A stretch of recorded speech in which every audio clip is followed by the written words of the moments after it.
మన తెలంగాణ పద్మశాలి ఉద్యోగ సంఘం రాష్ట్ర క్యాలెండర్ను ఆవిష్కరించినందుకు గౌరవనీయులు మన కులబాంధవులు గవర్నర్ గారి కార్యదర్శి అయినటువంటి శ్రీ సురేంద్రమోహన్ గారు ఐఏఎస్ గారు ఆవిష్కరించడం మన తెలంగాణ పద్మశాలి ఉద్యోగ సంఘానికి ఎంతో గర్వకారణం.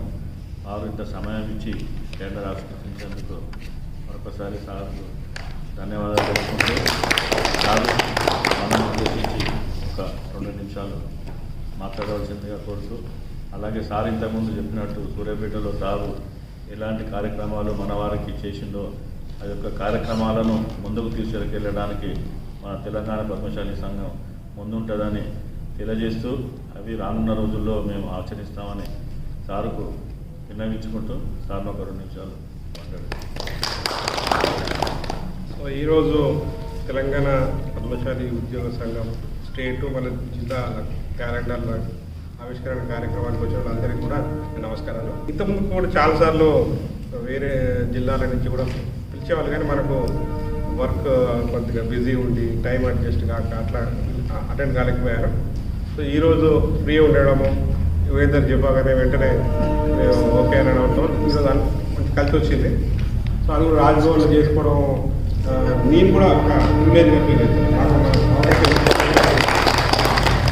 తర్వాత మీరు అంటే ఒక మంచి గవర్నమెంట్ జాబ్ పొందారంటే మీరు ఎంతో కష్టపడి ఈ స్థాయికి వచ్చి ఉంటారు. సో మీరు ఎక్కడున్నా ఒక రోల్ మోడల్గా ఆ డిపార్ట్మెంట్లో ఒక మంచి అసెట్గా పనిచేస్తూ ఉండుంటారని అనుకుంటే, ఎందుకంటే నా ఎక్స్పీరియన్స్లో వాళ్ళు ఎక్కడున్నా కూడా డిసిప్లిన్డ్గా హార్డ్ వర్క్ చేస్తూ దానికి చాలా కాంట్రిబ్యూట్ చేస్తూ ఆ డిపార్ట్మెంట్కి అసెట్ అని చాలామంది దగ్గర నుంచి వినడం జరిగింది. సో తప్పకుండా మీరందరూ కూడా మీ డిపార్ట్మెంట్లలో మీరు ఎక్కడ వర్క్ చేస్తారో అక్కడ మంచి పేరు తెచ్చుకున్నారని, ఇంకా మీరు ఒక రోల్ మోడల్గా మిగతా వాళ్ళకు కూడా ఉంటారని నేను ఆశిస్తున్నాను.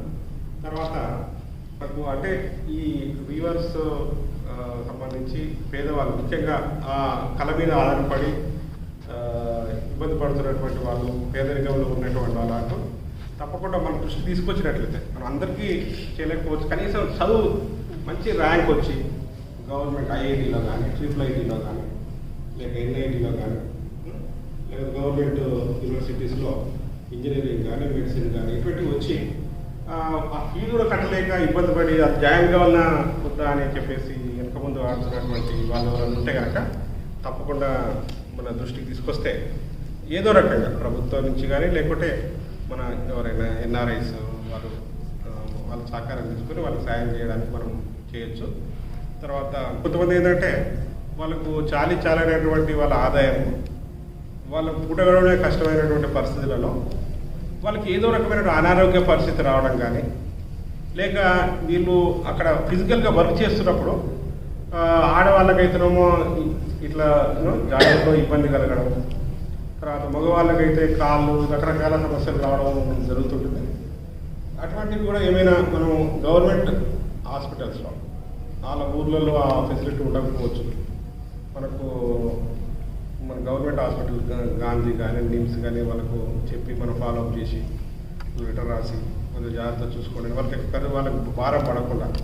తర్వాత వాళ్ళతో పాటు వచ్చినటువంటి అటెండెంట్స్ ఎవరైతే ఉంటారో వాళ్ళకు కూడా మనం ఎక్కడో దగ్గర మనకు తెలిసిన వాళ్ళ దగ్గర అకామిడేషన్ ఇప్పించడం అటువంటి హెల్ప్ చేసే అవకాశం ఉంది.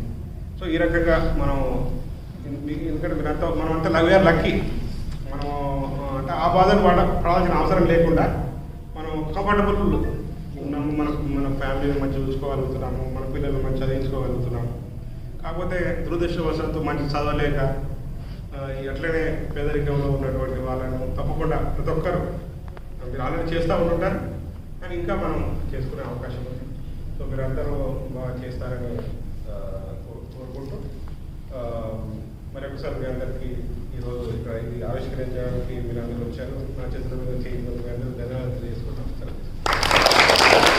ఈరోజు పద్మశాలి ఉద్యోగుల సంఘం క్యాలెండర్ 2023ని గవర్నర్ గారి కార్యాలయంలో ఇలాంటి ప్రివిలేజ్ అంటూ మాకు దొరకడం, సారు సురేంద్రమోహన్ గారు మన కమ్యూనిటీ తరఫున ఉండడం వల్లనే ఈ ప్రివిలేజ్ అంటూ మనకు దొరికింది.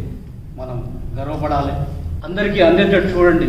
దానికి నేను కూడా సపోర్ట్ చేస్తాను, నేను ఉన్నాను సార్ మనకందరికీ ఒక దిక్చూదిగా చెప్పడం చాలా గర్వకారణం. మనం కూడా తప్పకుండా కింది స్థాయి వరకు కూడా సార్ ఇచ్చిన సూచనలు సలహాలు మనం పాటించాలి.